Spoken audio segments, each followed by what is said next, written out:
porque en Boyacá están los campesinos más afectados con la política macroeconómica del gobierno que los ha conducido a la ruina, a la crisis. En Boyacá están los lecheros, en Boyacá están los paperos, en Boyacá están los campesinos que no tienen a quién venderle sus cosechas de cebolla ni tienen manera de recuperar sus costos con la cebolla. Los grandes cultivos de Boyacá están amenazados. La gente está desesperada. Y la gente quiere una solución que es muy profunda, que es muy de fondo. Esto no es con paños de agua tibia.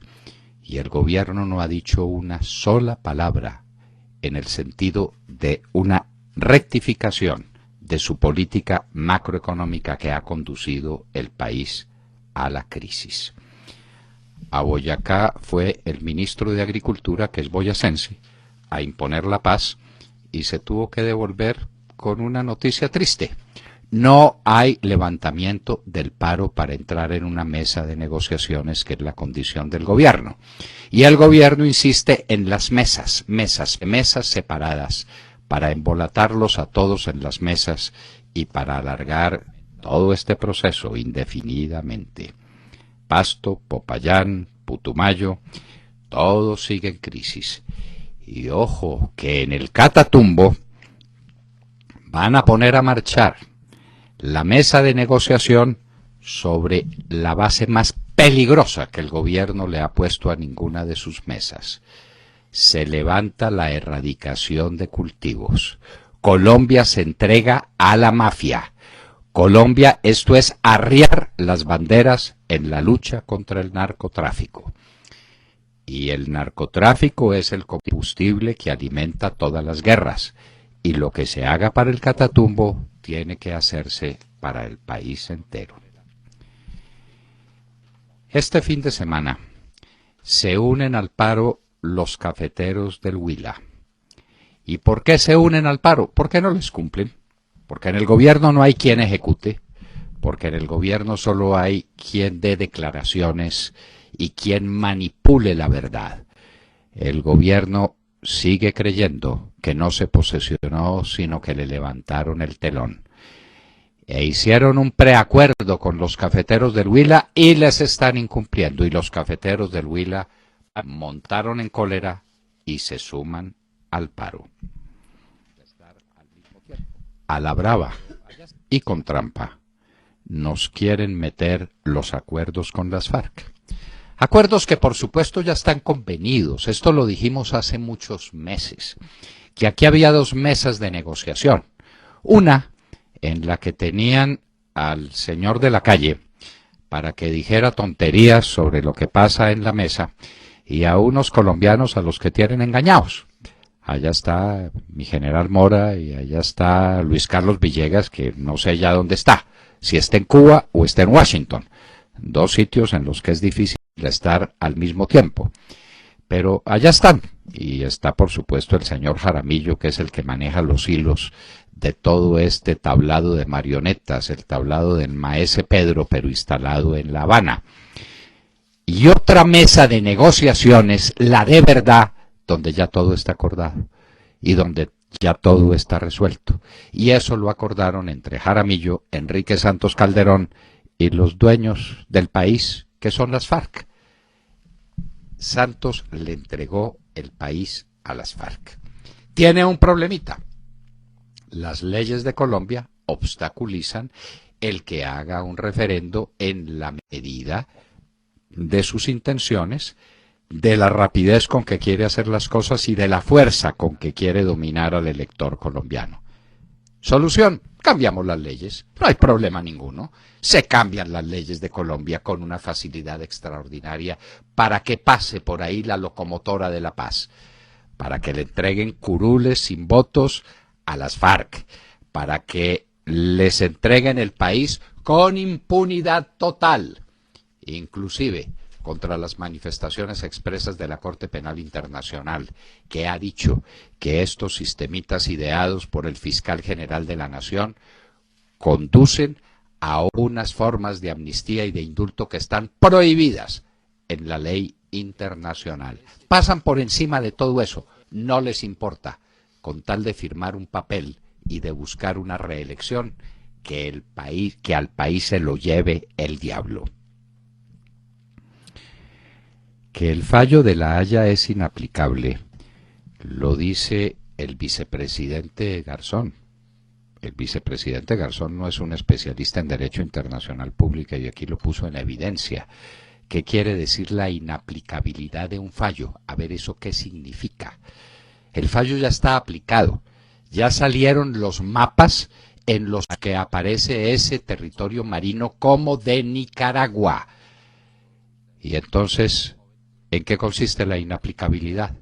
En que ya todo el mundo internacional está advertido, el mundo está advertido de que esas aguas son de Nicaragua. ¿En qué consiste la aplicabilidad del fallo? Garzón, desde luego, no lo explica. Todo está en dar declaraciones. Colombianos, lo que quiere tapar el gobierno, una crisis económica inmensa, que se refleja en la calidad de vida de los colombianos. ¿No sienten ustedes, colombianos, que tienen cada vez más lejos un empleo, sobre todo si ustedes son colombianos jóvenes? ¿No se han dado cuenta de que las posibilidades de tener un empleo son cada vez más remotas? Pues esa es la crisis que el gobierno quiere tapar. Terminó el primer semestre y en junio, oigan esta cifra, la industria cayó 5.5%. La industria que debiera estar subiendo siquiera el 10% para aprovechar las ventajas de una modificación sustancial y a nuestro favor de la relación de términos de intercambio entre las materias primas y los productos terminados que compramos. Y en lugar de aprovecharlo, lo hemos perdido miserablemente. La industria está destruida. La industria no soporta más golpes.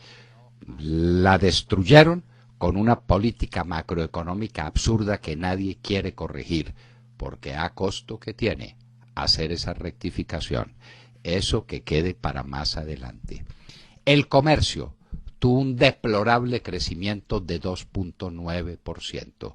La infraestructura no despega. El sector financiero está durísimamente golpeado por el encarecimiento en los rendimientos de los TES y de los bonos en los Estados Unidos. Esa es la situación general de la economía, que se refleja en un hecho: no hay empleo. El presidente Santos llena la boca de agua cuando dice que este es el país de América Latina que más empleo ha creado. ¡Qué capacidad para ser farsantes! ¿Dónde, presidente Santos? Déjele ese artificio al director del DANE, que él maneja las barcazas con las que nos dejó a oscuras en la crisis energética del gobierno del presidente Gaviria. Déjelo allá, pero no salga a hacer el ridículo en presencia de todos los colombianos a decir que su política social estriba en el gran crecimiento del empleo en el país. ¿Eso qué es? ¿Dónde están los empleos nuevos? ¿Crecimiento del campo? ¿No ve a los campesinos cómo le protestan porque están arruinados? ¿Crecimiento de la industria? ¿No ve las cifras? ¿Crecimiento en el comercio? ¿No ve usted los resultados finales? ¿En la infraestructura?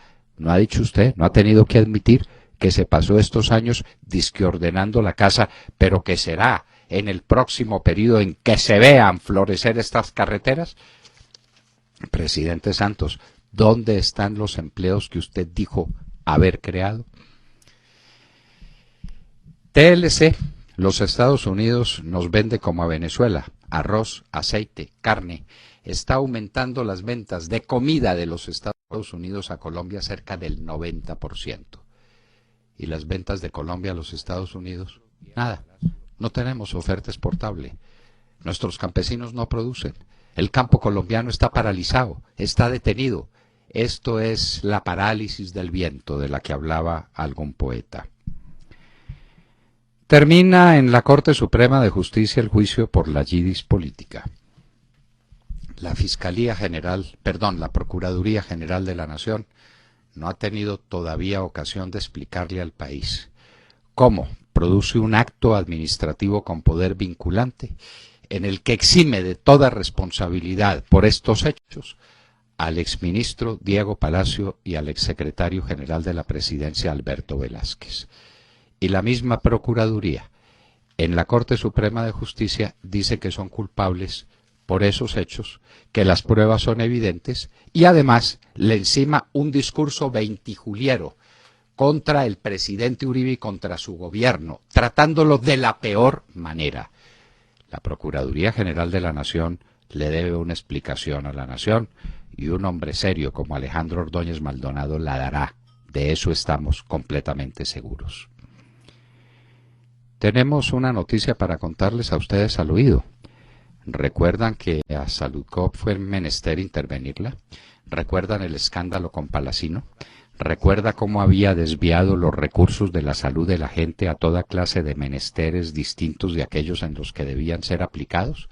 ¿Recuerdan que Palacino tuvo que ser intervenido? Pues bien, el asesor de Palacino era un hermano de Germán Vargas Lleras, Enrique Vargas Lleras. Pues les queremos contar que Enrique Vargas Lleras sigue obrando como representante de Saludcop, es decir, que Palacino no se ha ido. Y los Vargas Lleras están ahí, dominando el caso de Saludcop. Y en el caso del hermano del presidente, ganándose unos honorarios sencillamente fantásticos. Mala contribución le está haciendo Enrique Vargas Lleras a una candidatura presidencial de su hermano. Si así son los hermanos cuando no tienen el poder, ¿cómo será cuando lo tengan? En Siria, Rusia no deja que la ONU investigue la utilización de gas sarín en el ataque de Bashar al-Assad contra los insubordinados, contra la oposición. Han asesinado centenares de niños, de mujeres, con gas sarín. La ONU va a investigar. Rusia bloquea la investigación. ¿Servirá para algo una organización de las Naciones Unidas cuando hay una nación, Rusia, que está dispuesta a respaldar todas las atrocidades que se cometan contra los derechos humanos? Duelo misiles bombardeo entre Líbano e Israel. Dirán que es el pan nuestro de cada día.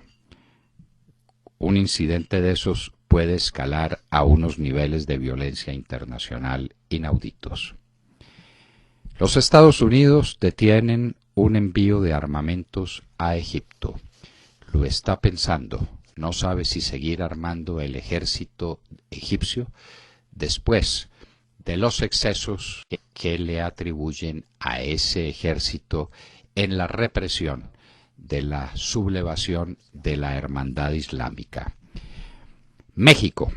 Encuentran una fosa con muchos cadáveres en la que podrían estar los cadáveres de 15 jóvenes mexicanos que fueron robados, secuestrados de una discoteca en un sitio muy importante, muy significativo de México, en la vieja zona rosa de la Ciudad de México.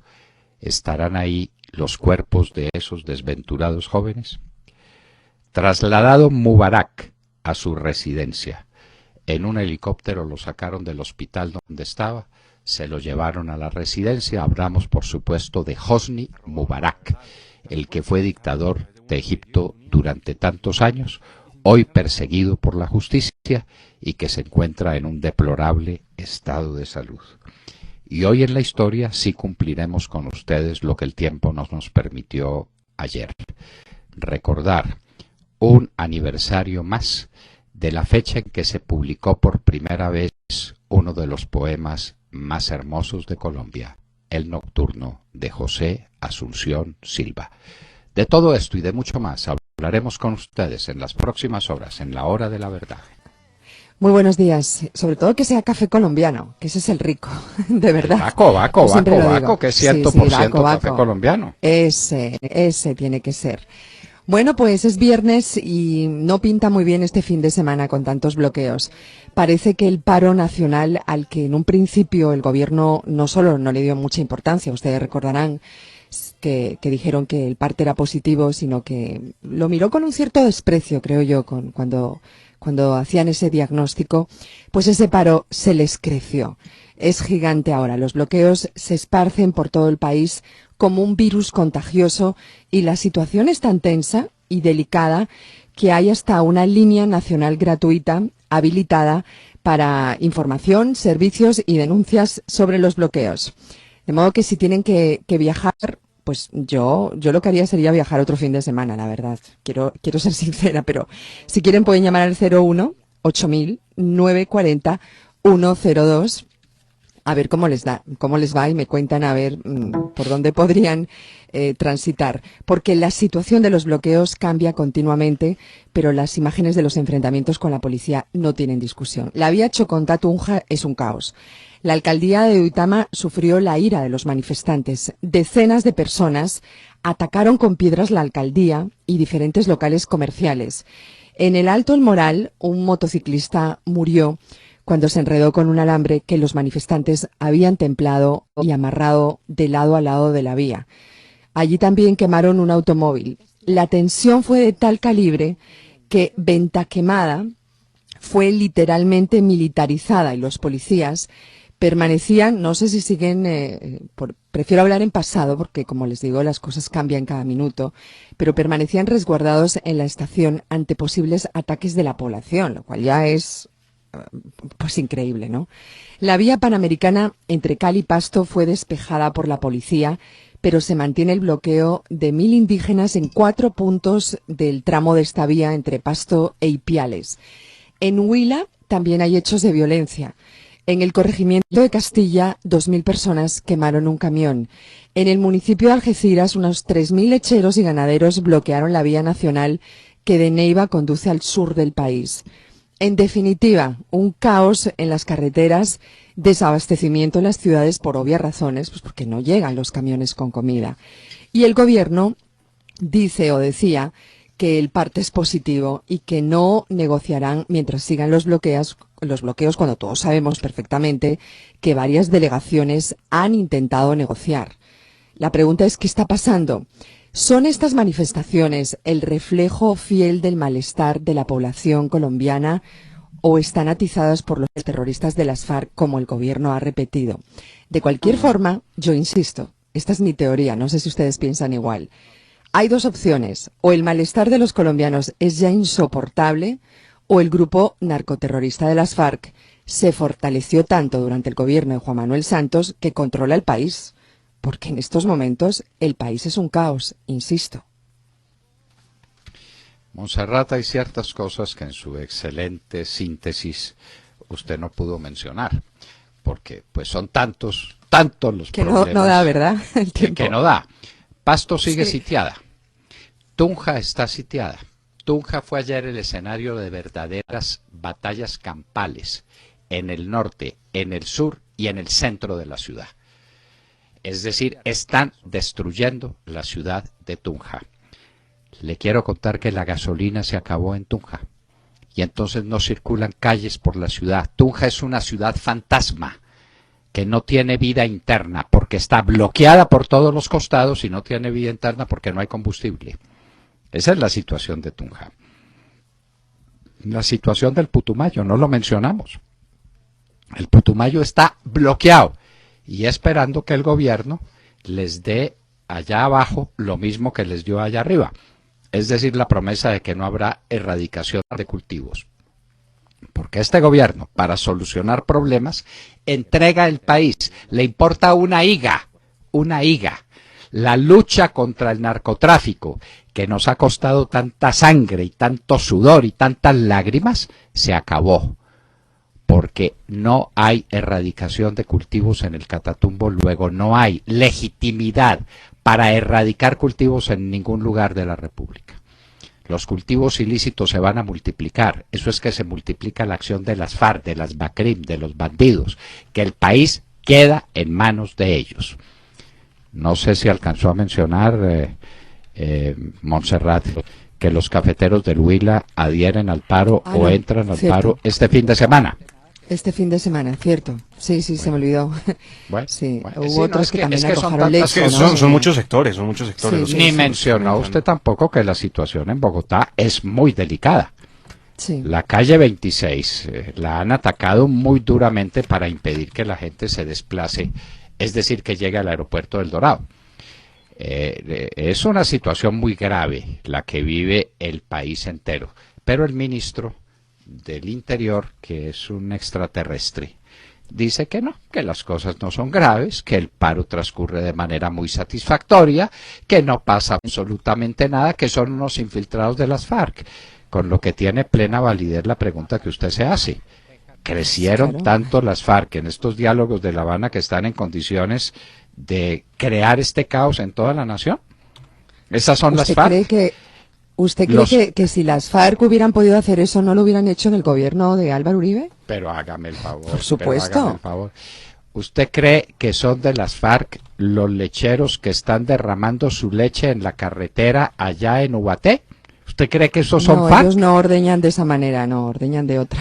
Sí. ¿Usted cree que son de las FARC los que están peleando en Venta Quemada porque le den un precio a la papa y porque los protejan de la invasión de otros productos del exterior y porque les vendan insumos a unos precios razonables parecidos al costo que tiene para otros agricultores en otros países del mundo? ¿Usted cree que los de Venta Quemada son de las FARC? Por favor, seamos serios. ¿Usted cree que el sistema no dio más?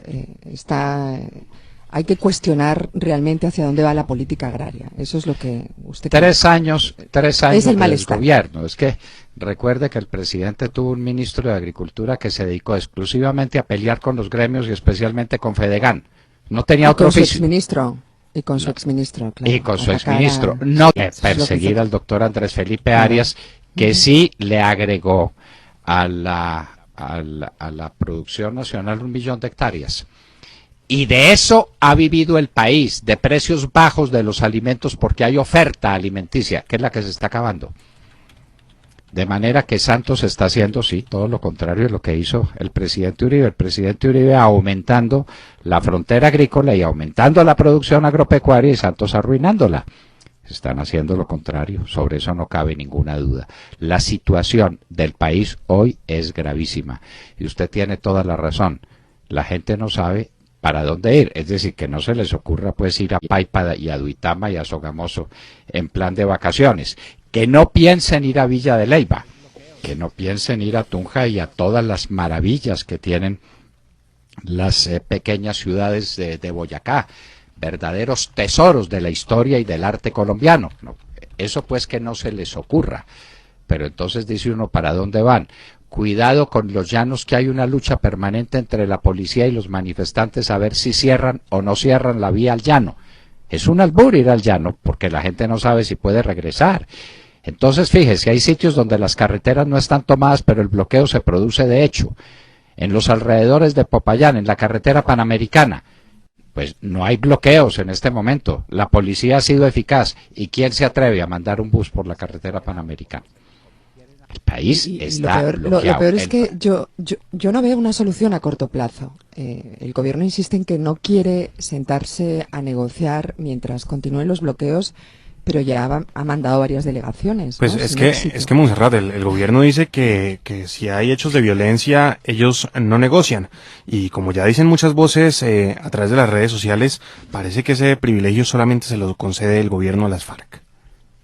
Claro. Sí. La única violencia permitida es la de las FARC. La violencia de los campesinos, desesperados porque tienen hambre, desesperados porque se los comieron los costos, desesperados porque no tienen mercado para sus productos, esa violencia es detestable. Claro que lo es. Toda forma de violencia es la ruina del sistema del Estado de Derecho. Por supuesto. Claro que lo es. Pero ¿cómo nos dicen a ustedes que el pobre campesino de Ubaté es un terrorista, pero que Iván Márquez es un prócer de la vida nacional al que hay que reformarle todo, la Constitución y la ley, para que el señor venga en un carro dorado a posesionarse en una curula en el Congreso de la República? Y mientras tanto a los campesinos, palo. Y ojo, señor general Palomino, tenemos noticias de que el ESMAD se está portando muy mal, por lo menos en algunos lugares de Boyacá, y que están ejerciendo violencia contra la gente, y que el Estado tiene todo el derecho a defenderse y somos los primeros en sostener que a los policías hay que respetarlos, pero que los policías no abusen. Señor general Palomino, ponga atención, quejas muy graves sobre el comportamiento del ESMAD, que inclusive a la gente le quitan sus pertenencias. Tenga cuidado, porque eso deslegitima toda la acción oficial. Sergio Gel. Doctor Londoño, muy buenos días. Hoy amanecemos pues hablando de la situación económica del país. Un panorama muy complicado de lo que fue el primer semestre de este año en materia económica. Por supuesto, todas las protestas que se están viviendo en el país están estrechamente vinculadas con el mal desempeño de la economía en Colombia.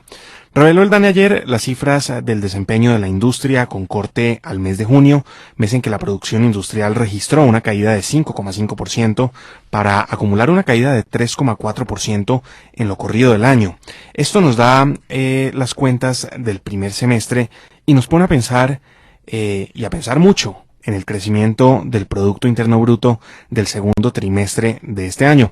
Es una cifra que aún no se conoce, pero con esto ya podemos ir haciendo nuestras proyecciones. Bien, pues en la caída de la industria en junio se destaca que 34 de los 48 subsectores que mide el DANE presentaron disminuciones en la producción, siendo el sector más afectado el de la producción de vehículos. La disminución en ese sector fue de 52,2%. Muy complicada la situación de la industria, pero no menos complicada es también la situación del comercio, que apenas creció 2,9% en el primer semestre. Es un muy bajo crecimiento en las ventas del comercio al por menor si se compara esa cifra con la cifra del crecimiento del comercio al por menor que ha presentado ese sector en el primer semestre de los últimos años. El año pasado el crecimiento fue de 3,8%. En 2011 ese crecimiento era del 14,2%. Y en 2010 la cifra era de 9,8%. En este 2013 la cifra, de nuevo, es de 2,9% en crecimiento de las ventas del comercio al por menor para el primer semestre del año. Y mientras eso es lo que ocurre en la industria y en el comercio, también se conocen los resultados del primer semestre del sector financiero colombiano. Son resultados entregados por la Superintendencia Financiera y que reportan serias pérdidas en el sector. Revisemos rápidamente las cifras. La pérdida en el primer semestre fue de 3,1 billones de pesos y eso se traduce en una caída de 19,6 billones de pesos en el último año. Muy mal le va a algunos bancos. Hay que decir que pues Bancolombia tuvo un desempeño muy complicado, igualmente da vivienda. Muy golpeados los fondos de pensiones, por supuesto, con el comportamiento de los test. Es un panorama muy difícil, doctor Londoño, el que se está viviendo a nivel general. Hablamos del campo, sí, hay una crisis en el campo, es evidente, se traduce en las protestas que se viven en el país, pero también hay una crisis en la industria. Lo muestran las cifras del DANE. Hay una crisis en el comercio, lo reiteran las cifras del DANE. Y también hay una crisis toda esta crisis se ve reflejada también muy seriamente en el sector financiero, que en últimas pues es el que se ve golpeado cuando la economía se empieza a congelar. Es el panorama que se vive en el país, doctor Londoño. Se le olvidó a usted un sector, la gran minería, que ha perdido ¿También? 15% en el semestre. 15%. Como nos lo dijo la presidenta de la asociación que reúne a los grandes mineros de Colombia. El carbón es un desastre en su comportamiento en este semestre.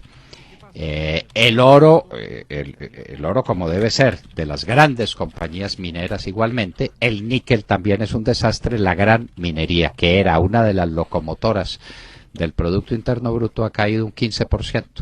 Entonces ahora debe estar el director del DANE, que todavía no se ha ido, el hombre de las barcazas, imaginándose a ver de dónde diablos va a sacar un crecimiento económico siquiera aceptable en el segundo trimestre. Sí, el sector minero nos lo recordaba la doctora Claudia Jiménez Jaramillo, Claudia, de la Asociación del Sector menos de la Minería a Gran Escala. 15%. Menos 15% en el primer semestre. ¿Y qué pasa, doctor Londoño? Que todo esto en últimas termina golpeando al sistema financiero, ¿no? El sistema financiero se vuelve víctima de ese estancamiento de la economía. Y súmele el problema de las pensiones y los TES, de los fondos de pensiones. Muy bien.